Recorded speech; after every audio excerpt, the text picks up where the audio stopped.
diingatkan soal apa itu 5 hal ya. Ada satu hadis katanya itu Iktanim Hamsan qabla Hamsin ya. Yang satu itu syababaka qabla haramika itu. Jadi Syababaka jaga qabla 5 sebelum datangnya 5. Polkesma Talks, inspirasi kesehatan untuk kita semua. Halo sahabat sehat Polkesma dimanapun Anda berada, kembali lagi bersama saya Ubay di sini yang akan membawakan acara Polkesma Talk, inspirasi kesehatan untuk kita semua. Tidak terasa Polkesma Talk hari ini sudah memasuki episode ke-18. Tema hari ini kita akan membahas terkait salah satu topik yang menarik di bidang kesehatan, yakni kesehatan lansia dari sudut pandang sosiologi. Mungkin sahabat sehat Polkesma bertanya-tanya, bukankah kesehatan bagi lansia itu sama saja dengan kesehatan bagi usia lain? Namun ternyata kesehatan bagi lansia memiliki fokusnya sendiri. Salah satunya dari faktor sosial, di mana faktor ini memiliki pengaruh yang cukup besar dalam kehidupan di usia lanjut.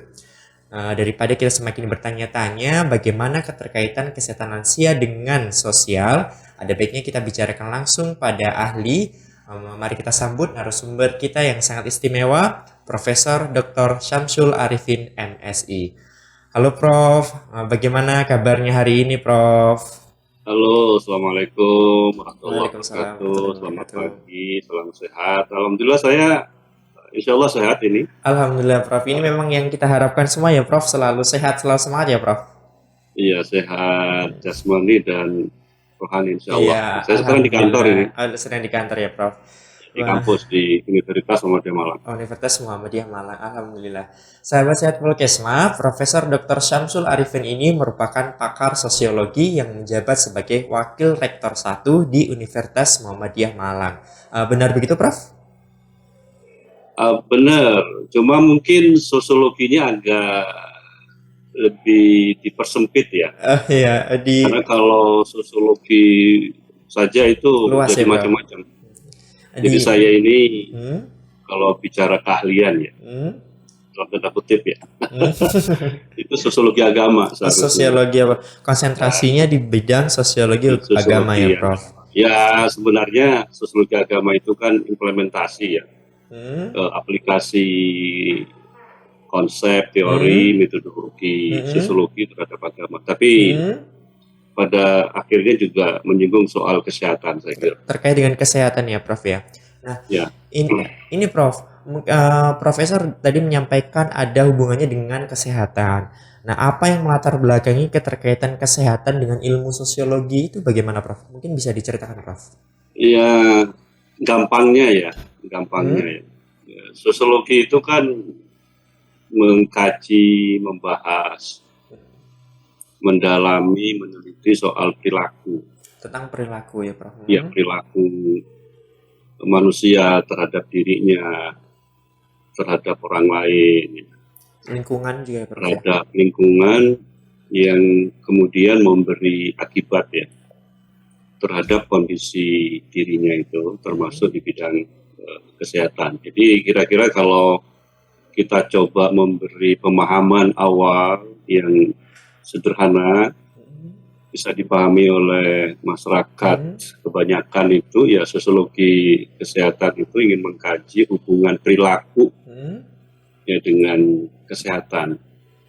Tentu kesehatan yang dimaksud ini kan lebih pada well-being ya, pada kesejahteraan ya, yang melekat pada diri individu. Dan kesehatan itu kan luas ya, baik fisik, mental, sehingga kemudian orang itu merasa bahagia. Saya kira bahagia ini kan satu kondisi ultimate ya, ultimate condition yang pasti diinginkan oleh semua kalangan, oleh semua masyarakat, oleh individu. Sehingga saking pentingnya kesehatan ini, kebahagiaan ini kan PBB selalu membuat survei itu, indeks kebahagiaan itu. Indeks kebahagiaan ya, Prof ya. Ya, jadi orang itu sehat ya kalau dia bahagia. Orang itu sehat kalau dia bahagia. Orang itu bahagia sehat ya, Dok. Ya, Prof. Sebagai itu apa pantulan ya kesehatan seseorang, dan itu sangat tergantung pada perilaku ya. Tergantung pada perilaku. Nanti kita akan bahas perilaku seperti apa yang bisa berdampak, berimplikasi pada kesehatan ini. Dan ini juga membicarakan diri kita, termasuk saya. Meskipun dari sisi usia mungkin saya belum masuk lansia ya. Masih kelihatan itu kok Prof, selalu muda. Ya. Itu kalau dilihat dari Zoom mungkin kelihatan muda. Nanti kalau ketemu darat jangan-jangan jauh lebih muda. Oh, jauh lebih muda ya Prof. Berarti bisa kawan-kawan nongkrong nih Prof di Starbucks nih sama Pak Dimas tadi. Nah, itu nyebut merek, jangan-jangan ini iklannya ada nyebut. Ya, saya suka hangout ya dengan istri. Ke beberapa tempat, terutama kalau minggu gitu ya. Kalau weekend ya Prof ya? Ya lebih banyak berdua karena anak-anak sudah dewasa semua. Ada nikah, ada satu yang juga terakhir itu sudah punya aktivitas. Jadi saya kalau dari sisi usia, saya kan kelahiran 67 ya, Desember 67, jadi masih belum masuk ke lansia ya, lanjut usia. Karena kalau kita lihat di beberapa literatur itu lansia itu kan dimulai umur 65 tahun ya. 65 ke atas ya Prof ya. Dan itu masih ada levelnya lagi, ada klasifikasinya lansia awal. Prof. Ada klasifikasinya ya Prof ya. Ya, ada level-levelnya itu, ada lansia awal, ada lansia tengah, ada lansia lanjut gitu. Kalau awal itu ya kira-kira 65 tahun ke atas ya, sampai 75 lah. Baik, Kemudian 75, 85 itu lansia tengah itu. Lansia tengah ya Prof ya. In the middle itu ya, tengah. Yang ini yang luar biasa kalau sudah masuk ke lansia akhir ya. Umur 85, bahkan ada orang yang sudah bisa berusia sentenarian ya, yang sudah umur 100 tahun itu ada. Sentenarian ini udah melampaui melampaui rata-rata usia harapan hidup ya, life expectancy ya. Karena Indonesia ini kan usia rata-rata harapan hidupnya 72-an ya, 70 sampai 72 tahun. Nah, seperti itu. Jadi kita ini termasuk Mas Bayu ini kan, saya kira Mas Bayu masih kelihatan remaja itu. Aduh, Prof ini bisa saja ini Prof. Tapi remaja itu juga hati-hati gitu loh. Gimana Prof? Ya kalau enggak perilakunya ya. Iya. Perilakunya, gaya hidup. Karena kadang-kadang anak muda itu karena mumpung muda dia menghiraukan. Ya, jadikan momentum untuk melakukan segala hal. Saja. Ya apa saja yang penasaran ya Prof ya, dilakuin tanpa ada batasan ya Prof. Harus hati-hati itu ya. Dulu waktu saya ngaji itu diingatkan soal 5 hal ya. Ada satu hadis katanya itu Itanim Hamsan qabla Hamsin ya. Yang satu itu syababaka qabla haramika itu. Jadi jaga 5 sebelum datangnya 5. Apa tuh Prof? Salah satunya itu mudamu sebelum tuamu gitu. Mudamu sebelum tuamu. Syababaka qabla haramika itu salah satu yang harus dijaga. Nah, kadang-kadang kita ini merasa muda kemudian dimanfaatkan betul, nggak dimanage ya. Tidak ada batasan ya Prof ya? Iya, termasuk kesehatan, kemudian sering nongkrong, makan, tidur. Ya saya juga mengalami hal semacam itu. Dulu ya Prof ya. Jam biologisnya itu jadi morat-marit gitu loh. Nah sekarang kalau sudah 40 tahun ke atas, 50 itu ya pasti ada banyak perubahan gitu. Baik. Dan itu sangat tergantung ke waktu masa mudanya itu. Prof. Nah seperti itu saya kira gitu. Prof, tadi Profesor menyampaikan ini kesehatan ini kan ada termasuk salah satunya ya saya ini remaja, kemudian termasuk anak-anak, termasuk usia lansia. Kalau terkait dengan kesehatan lansia ini jika dilihat dari sudut pandang sosiologi ini sepenting apa sih Prof? Iya kan begini ya, betapapun mau anak-anak, mau remaja, mau dewasa ya adult ya, lalu kemudian orang tua gitu ya. Saya kira bukan saya kira, saya yakin ya. Ya kita manusia gitu. Apa yang paling diharapkan oleh manusia itu? Ya bahagia, happiness. Happiness. Happiness. Ya. Happy Ya. ending ya, Pak. Dan kondisi untuk mendapatkan kebahagiaan itu kan kesehatan. Kesehatan yang sekali lagi kalau kita mengutip definisi dari WHO ya, World Health Organization itu, salah satu organ di PBB, dia kata kuncinya pada well-being. Well-being.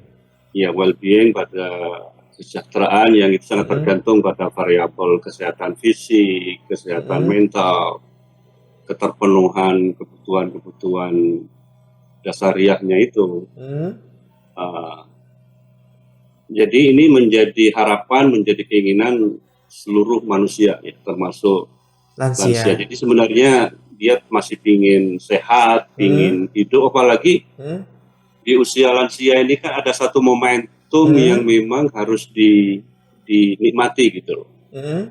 Apa momentumnya? Ya menikmati hidup, ya enjoying gitu. Saya kalau mencoba membagi tahapan manusia itu, pertama-tama kita ini kan menjadi manusia pekerja ya, human doing. Human doing, ya, bro. Human doing. Nah, dan itu terjadi, dan kita mungkin sering mendengar usia produktif ya. Usia produktif kira-kira umur 25 sampai 20 sampai kemudian 35 ya, Prof. 60 itu saya kira masih produktif. Ya, nah pada usia produktif itu kita mengeksplor, mengerahkan seluruh potensi yang kita miliki untuk bekerja, human doing itu. Oke. Nah, karena kita lalu menjadi human doing itu, lalu kita kemudian menjadi human having. Human having. Ya, human having itu ada banyak yang kita miliki gitu ya. Oke, dari human doing menjadi human having. Yang bersifat material. Ini manusiawi saya kira. Manusiawi. Manusiawi, jangan kemudian itu fitrah ya. Ini sesuatu yang alamiah, state of nature. Ya, saya sering merujuk ke salah satu ayat di dalam Al-Quran, surat Al-Imran, soal kecenderungan alamiah manusia sehingga kemudian dia bekerja ya. Ada itu zina linnas hubus syahawat minan nisa wal banin wal qanatiril muqantarati minat dhahabi wal fiddati wal khailil musawwamati wal an'am wal harth. Jadi kalau kita baca Al-Imran ayat 14 itu, memang Allah itu, Tuhan itu menciptakan ya manusia itu memiliki kecenderungan alamiah. Apa itu? Setiap yang dilihat oleh manusia itu menimbulkan perasaan senang dan kemudian ingin dimiliki. Apa? Syahwat minan nisa, perempuan, wal banin, anak-anak, wal qanatiril muqantarah, harta yang menumpuk itu. Nah, untuk mendapatkan itu kan kita harus human doing itu. Nah, lalu human having, tapi itu kan ada masanya itu. Ada masanya. Dan selamanya kita lalu menjadi human doing, menjadi human having, maka kita harus bisa menikmati. Menikmati apa yang kita peroleh secara autentik. Apa secara autentik itu? Ya berbagi, beraktivitas yang autentik, bermanfaat, dan itu saya kira ingin diperoleh pada masa lansia. Saya sendiri sekarang sudah ada di momentum itu gitu loh. Bagaimana menikmati apa yang diperoleh waktu human doing, human having itu, mau berbagi ya dengan keluarga, dengan masyarakat sekitar. Iya, kan itu lalu kesehatan ini menjadi sangat penting ya. Meskipun saya sendiri mengalami ya, dibandingkan dengan masa muda dulu, dengan sekarang itu ada perubahan-perubahan. Mungkin kalau dulu berolahraga sepanjang hari masih kuat gitu. Main tenis, main bulu tangkis berkali-kali masih kuat. Tapi sekarang saya bulu tangkis saya tinggalkan, kemudian saya sekarang beralih ke tenis gitu. Sekarang tenis Saya ya? punya komunitas tenis ya. Tenis Punya ya, Prof ya? komunitas. Kenapa? Sekarang mainnya tenis ya, Prof? Ya ke tenis lapangan ya. Tenis lapangan. Bukan tenis meja, tenis Iya, lapangan. tenis lapangan. Oke. Iya, karena itu jauh lebih menghemat stamina, menghemat energi. Tapi satu poin yang mau saya katakan semakin ke sini endurance ya, kebertahanan fisik kita sudah mulai ini kan. Menurun, Sudah Prof. mulai mengalami penurunan sehingga tidak boleh di force. Saya dulu kalau dari kampus masih kuat baca menulis sampai malam, tapi sekarang sudah ini sesuatu yang biasa yang alamiah, tapi yang terpenting bagaimana well-being-nya itu. Jadi menurut saya lansia itu juga membutuhkan satu kondisi kesehatan itu. Maka yang terpenting adalah bagaimana kita membentuk perilaku yang positif ya. Itu kata kuncinya ya, Prof ya, membentuk perilaku yang positif. Perilaku yang positif. Nah, perilaku itu kan dimulai dari pikiran, dari mind. Dari pikiran. Apa yang kita tanam pada diri kita itu. Terus yang kita lakuin ya, Prof. Ya, karena ada satu ungkapan ya di dalam dunia spirituality. Ini saya peroleh ketika dalam perjalanan. Saya dulu pernah ke India selama 22 hari itu untuk mengikuti berkunjung ke beberapa tempat pusat-pusat spiritual dan kemudian saya beraktivitas meskipun tidak terlalu mendalam ya. Jadi baru tahapan pengantar itu ada istilah inside out ya, apa yang kita masukkan itu yang keluar gitu loh. Apa yang keluar itu kan perilaku. Perilaku itu kan sangat tergantung kepada pemikiran. Apa yang kita pikirkan sehingga membentuk perilaku kita. Apakah pikiran kita ini sehat? Yang akhirnya juga akan membentuk perilaku yang sehat ya. Karena di beberapa masyarakat di Indonesia, beberapa dunia itu kalau kita coba lihat ya, mengapa dia itu dalam kondisi lansia masih sehat gitu loh. Nah, saya kira salah satunya kalau saya coba cermati, saya baca di beberapa literatur itu ya di samping dia saya kira sangat tergantung kepada perilaku. Dia diet misalnya, kemudian dia terus beraktivitas, bergerak badannya, Prof. Ya, saya saya sempat beberapa kali ke Singapura beberapa tahun silam itu. Saya menjumpai beberapa pegawai di restoran itu usianya sudah tua gitu. Oh, oke, Prof. Iya, Prof. Sudah tua. Yang mungkin kita jarang mendapati usia tua itu masih dikerja di restoran. Iya, dia ngangkat piring segala macam di restoran. Umumnya kan anak-anak ya kalau kita lihat. Iya, gitu. betul. Tapi ini sudah tua. Ini ada apa gitu loh. Tentu saya tidak mengkonfirmasi ke yang bersangkutan, tapi saya baca di beberapa literatur yang berkaitan dengan kesehatan, terutama dari perspektif antropologi dan sosiologi itu, ternyata itu bagian dari aktivitas untuk menjaga kondisi kesehatannya itu. Agar tetap sehat. Nah, ini juga terjadi di desa-desa gitu loh. Saya kan tinggal di desa, di kampung. Saya masih lihat ada orang tua masih ke sawah, nyangkut, aktivitas. Masih sehat segar bukan di rumah jompo gitu. Dan itu ternyata jauh lebih sehat gitu. Jadi aktivitas itu tetap menyehatkan, tentu harus tetap menyesuaikan ya dengan kapasitas yang kita miliki. Di samping juga kesehatan di lansia itu terutama ya di lansia sangat tergantung kepada apa yang disebut dengan komunitas komunitas yang erat ya. Close knit community ya. Close knit community. Jadi komunitas yang rapat. Nah, ini komunitas ini penting. Jadi jangan karena itu gini, saya kadang-kadang mengamati fenomena di masjid. Oke, di masjid. Fenomena di masjid ya. Masjid kita itu kan dipenuhi oleh, terutama di komplek ya, di perumahan itu. Itu banyak dihadiri oleh orang-orang yang sudah umur 50-an tahun ke Ya, atas. udah sepuh ya, Bro. Ya. Yang bilang sepuh Anda loh, bukan saya loh ya. Senior maksudnya sudah senior maksudnya, Prof. Yang senior Ya, ya, yang senior, senior maaf, Prof. itu yang muda-muda malah gak sempat. Oke. Karena dia dalam tanda kutip ibadahnya di warung kopi gitu loh ya. Apalagi Malang ini kan banyak tempat kopi, Kafe, betul, coffee shop tempat-tempat banyak. ibadah, Hmm. terutama masjid di komplek perumahan itu. Anda kalau Mas ini, aduh lupa saya, Mas apa? Bayu Mas Bayu ini tinggal di mana? tinggal di Panjaitan. Di perumahan ya, di kompleks ya. Enggak di komplek, Prof, tapi ya di lingkungan perumahan. Coba amati itu ya, dimati kalau itu ada tempat ibadah, terutama masjid. Saya ini mengamati di beberapa tempat itu banyak kaum senior ya di situ itu, yang mungkin sebagian dari mereka sudah mendekati pensiun gitu ya, bahkan sudah pensiun. Maka dia komunitasnya di masjid gitu loh, di tempat-tempat ibadah itu. Sepertinya Jadi komunitas yang erat itu juga mempengaruhi kesehatan, dan itu dibuktikan ya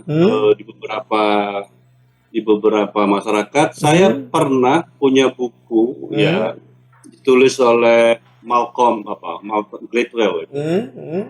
Di buku itu dia bicara soal masyarakat Italia ya. Masyarakat Ya, Italia. dari Rosito, lalu juga tinggal di kotanya sama, namanya Rosito itu di Pennsylvania kalau nggak salah itu. Itu karena ini bagus kesehatannya itu lalu kemudian muncul konsep namanya Rosito Effect. Efek Rosito. Rosito Effects. Iya. Apa yang menarik? Sementara di tempat lain itu penyakit jantung itu menyerang mereka yang berusia 50-an sampai 60-an itu, tapi masyarakat di Lesotho itu sehat aja. Padahal makannya itu macam-macam itu. Mengapa? Karena dia punya komunitas yang rapat gitu loh, sering gathering, kumpul, masak bareng. Nah, orang-orang tua itu penting di membangun komunitas semacam itu, jangan kemudian diisolasi gitu loh. Oh, oke, Bro. Nah, di samping juga sangat tergantung kepada spirituality. Spiritualitas tadi itu. Lebih banyak Jadi kumpul ya, Prof. Karena itu tadi saya kembali ke fenomena orang-orang senior di masjid itu, saya kira itu bagian dari membangun komunitas yang sehat. Kemudian juga perkumpulan olahraga itu sangat penting gitu. Nah, ini saya kira cara ya. Karena mengapa? Karena semakin di sini saya kira semakin rentan ya. Ada aja keluhannya, kalau nggak matanya, pendengarannya, mungkin juga organ-organ yang lain dan seterusnya. Nah, jadi menurut saya siapapun membutuhkan pada kondisi yang sehat ini. Nah, tentu kesehatan ini kan sangat tergantung pada lingkungan juga ya. Betul, Prof. Terutama negara, pemerintah harus hadir memberikan pelayanan, karena kalau kita amati, kita cermati juga beberapa bangsa, masyarakat yang kondisi kesehatannya bagus sehingga dia mencapai level kebahagiaan yang tinggi itu ya karena kehadiran negara itu. Berarti didukung dan disupport oleh lingkungan termasuk dari negara ya, Prof ya? Betul, saya ini pengalaman aja, saya pernah mengalami, ini sering saya ceritakan ya, mengalami apa yang disebut dengan shock of culture ya, cultural shock. Culture shock ya. Culture shock, kekagetan budaya itu. Ya, kekagetan. Karena waktu saya tinggal di negara itu di Norwegia itu. Norwegia, daerah dingin ya, Prof. Saya pernah dapat beasiswa sebagai peneliti tamu di salah satu pusat studi di University of Oslo itu. Saya betul-betul mengalami culture shock ya. Karena setiap Jumat sore itu kawan-kawan di kantor saya itu, Samsul nice weekend gitu loh. Samsul nice weekend. Samsul selamat berakhir pekan ya, kira-kira. Kenapa saya terkejut? Kenapa tuh, Prof? Kenapa kira-kira? Karena mungkin kalau di Indonesia itu jarang ya, orang weekend tuh nggak dipakai benar-benar buat weekend nggak, Prof? Gimana, Prof? Bukan jarang, kita nggak pernah ada ucapan kayak gitu. Oke, Bro. Iya Nggak kan? ada ya? Itu nggak ada. Jumat sore nggak pernah Mm-mm. dapet, Mm-mm. Sabtu nggak Mm-mm. tahu. Jadi kita ini kan Mm. kerja Kerja, gitu kan, ya bahkan betul. tanggal merah pun kita kerja. Hari Jadi ini kalau terus. kita guyon nggak ada tanggal merah, semua tanggal jadi hitam gitu loh. Nah, saya kira cuma sekali gitu loh. Hmm. Saya dapat ucapan semacam Hmm. itu karena saya tinggal 1 bulan, Hmm. 4 kali Jumat sore saya dapat Oke, itu. nice weekend, happy Next weekend. weekend Samsul, dan dia buru-buru, Samsul, next weekend Hmm. saya ada janji dengan Hmm. anak saya mau segala Hmm. macam. Hmm. Nah, kesimpulan saya, orang ini menikmati hidup ini, dia sangat menikmati hidup. Kenapa? Saya coba telusur, ternyata negara memberikan jaminan Oke. lantaran pada kesehatan, Heeh. ada asuransi, Hmm. fasilitas pendidikan disediakan, Disediakan. sehingga mereka Aman. rasa amannya Aman, itu ya. terpenuhi, gitu Terpenuhi loh. dan nggak takut neko-neko ya, Prof. Iya, dia betul-betul menikmati hidupnya aja. Itu Dan di negara itu Hmm. memang relatif bisa dibilang zero corruption itu. Oke, Tapi damai. kemudian semakin tinggi pendapatannya, semakin Hmm. tinggi pajaknya. Lalu pajaknya dikembalikan kepada Rakyat. Jadi inilah pentingnya lingkungan, masyarakat, termasuk negara itu harus memastikan orang-orang itu bisa terlayani kesehatannya. Jangan sampai dia mikir duit dan mikir sehatnya itu. Kita ini kan mesti kalau dia sakit, dia hanya mikir sakit, dia jangan mikir duitnya. Iya betul, Prof. Nah, karena mikir duitnya nggak kelar-kelar, tambah sakit parahnya. Tambah sakit itu. kepala. Nah, jadi inilah saya kira lansia itu begitu. Jadi meskipun sudah lansia, dia tetap ingin kesehatannya terkondisi. Prof, ini yang tadi jika dibandingkan di negara luar ya, Prof ya. Kalau di Indonesia nih, Prof, biasanya lansia itu tidak sedikit ya, Prof. Ya, saya bilangnya tidak sedikit, jadi bukan berarti banyak. Itu lansia itu lebih banyak kalau sakit, kalau tentang kesehatan tuh lebih percaya ke dukun gitu ya, Prof ya, daripada ke medis gitu. Maksudnya kan kadang negara ini sudah memberikan fasilitas ya asuransi ada, kemudian pengobatan secara medis juga diberikan. Nah, tapi karena bagaimana ya, kita mungkin negara berkembang ya, Prof ya, masih ada yang ke dukun, Prof. Ini gimana, Prof? Secara pendekatan sosialnya gimana, Prof? Supaya mereka ini gimana ya, Prof? Gunakan fasilitas yang ada gitu loh, Prof. Gimana, Prof? Silakan, Ada Prof. banyak faktor saya kira. Mungkin lebih tepat pengobatan alternatif. Oke, pengobatan alternatif, Prof. Ya, salah satunya ke dukun saya kira. Karena ada masih banyak. ada, Prof. Ya. Ya, ini kan sangat tergantung bagaimana orang mempersepsi kan. Mempersepsi sakitnya itu. Ini kan soal persepsi ya. Nah, persepsi itu kan membentuk mindset, perilaku ya. Nah, tapi persepsi ini kan cara orang mempersepsi itu kan tergantung kepada lingkungan ya. Beda-beda, Bro. Lingkungan itu membentuk persepsi kebiasaan masyarakat di situ, yang kemudian ketika dia dia terganggu kesehatannya itu, alih-alih dia ke dokter, dia kemudian, ini kayaknya sakit saya ini disebabkan oleh sesuatu yang nggak wajar gitu ya. Lalu dia lari ke pengobatan alternatif gitu. Ya karena saya kira tahulah kita itu hal-hal semacam. Padahal sebenarnya ini kan terkait dengan faktor yang bersifat fisik. Sehingga dokter kemudian harus ditangani oleh dokter. Itu satu. Yang kedua saya kira juga berkaitan dengan soal kondisi perekonomian ya. Terkait ke ekonomi. Meskipun sekarang sudah ada BPJS, tapi mungkin bagi masyarakat tertentu dia tidak mendapatkan fasilitas itu, lalu dia berpikir, saya kalau ke dokter ini menjadi mahal, kemudian mendingan saya mencari pengobatan alternatif gitu loh. Sehingga yang terjadi kadang-kadang semakin parah itu kan, lalu ke dokter gitu loh. Oh iya, ujung-ujungnya ke dokter ya, Prof? Iya, ujungnya ke dokter. Lalu yang ketiga, jangan-jangan juga berkaitan dengan keyakinan agamanya. Iya, budayanya juga bisa ya, Prof ya, dari budaya sekitarnya. Iya, budaya juga itu termasuk keyakinan agama itu. Dia merasa srek kalau ke alternatif daripada ke dokter. Lebih leganya ke alternatif gitu ya, Prof. Nah, karena itu menurut saya ini penting juga dikembangkan literasi ya, mengedukasi masyarakat, tapi juga harus tersedia pos-pos pelayanan kesehatan yang dekat. Tapi lebih penting dari itu ialah menciptakan satu lingkungan yang sehat gitu. Oke, Prof. Lingkungan Nah, kita harus ini kan mendukung. mungkin BPJS sudah tercover, tapi lingkungan kita nggak sehat. Misalnya asap, Ya, polusi, polusi. segala Iya, macam betul. itu kan itu mestinya ini kan harus seimbang ya. Hmm. Ini juga mahal, ini juga mahal. Iya, betul, Di Prof. beberapa negara itu kan lingkungannya juga sehat, bersih, sehingga juga menciptakan individu dan masyarakat yang sehat. Seperti itu. Baik, Prof. Ini kita nggak terasa nih, Prof, ngobrol-ngobrol nih. Saya rasanya kalau dilanjutin pengen ngobrol terus nih. Iya, Ya. asik.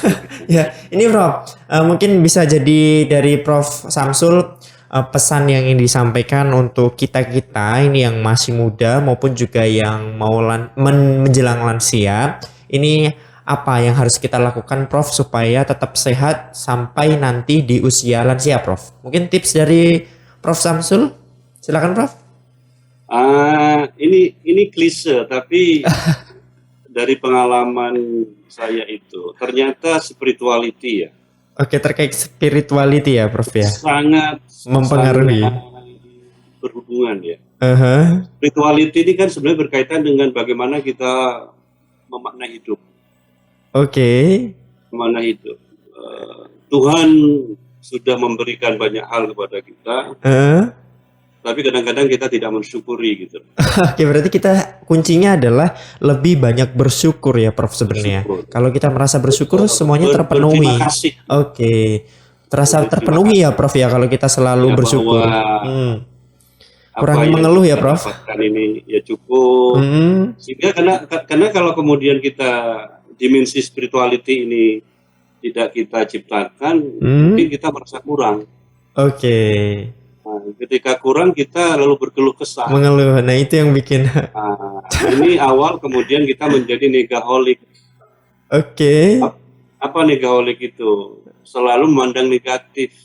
Berpikir negatif pada diri bahkan kita. pada Tuhan gitu. Betul. Padahal itu sudah terjadi, maka sebenarnya the main cause ya, jadi penyebab utama dari sesuatu yang membuat kita secara jasmani dan rohani itu tidak sehat ya, karena ada masalah ketika dalam memaknai hidup itu. Maka syukur itu menurut saya adalah salah kunci, satu cara kata kunci ya, yang harus kita lakukan ya, Bro. Harus kita lakukan agar kita selalu dalam keadaan sehat. Karena kemudian kita merasa cukup dan kita positif gitu loh. Oke, kalau kita udah tercukupi, itu akan memberikan efek psikologis yang nggak sehat. Oke. Kita merasa kurang, lalu kita gelisah.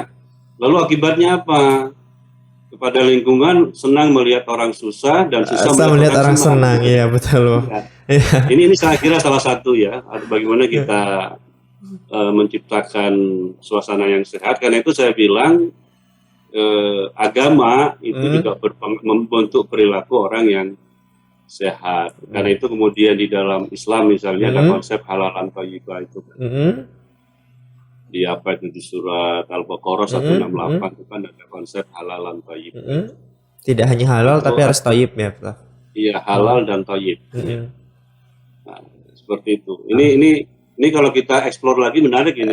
Ya, mungkin nanti kita bisa jadikan topik di episode berikutnya nih, Prof. Ini khusus boleh, kita membahas, iya, Prof. Ini tak terasa kita ini sudah 30 menit nih berbincang. Ini kalau diteruskan saya bakal ngobrol sama Prof terus, ilmunya ini menarik dan banyak saya dapat ilmu baru dari Prof Samsul. Prof, mungkin untuk menutup, Prof mungkin bisa memberikan satu quotes atau kalimat dari Prof yang bisa kita ingat selalu untuk selalu hidup sehat sampai ke lansia nanti. Silakan, Prof. Ya sehat itu kan dimulai dari pikiran yang sehat. Karena itu yang terpenting bagaimana kita menciptakan pikiran yang selalu sehat. Selalu berpikir positif, selalu bersyukur agar kita selalu sehat ya, Prof, dan bahagia kuncinya ya, Prof ya. Oke. Baik, terima kasih Profesor Dr. Syamsul Arifin MSI sudah menyempatkan hadir di tengah kesibukan pada hari ini menyapa seluruh sahabat sehat Polkesma di Indonesia maupun teman-teman ada yang di luar Indonesia juga ada karena ini disaksikan melalui YouTube. Terima kasih banyak Prof sudah sempat hadir Prof. Terima kasih sahabat terima kasih Prof. Terima kasih sahabat sehat Polkesma dimanapun Anda berada, saya Ubay. Terus saksikan Polkesma Talk episode selanjutnya dan jangan lupa untuk like, tinggalkan komen dan subscribe serta share ke teman-teman dan seluruh teman-teman di Indonesia. Saya Ubay pamit undur diri, Polkesma Talk, inspirasi kesehatan untuk kita semua. Terima kasih.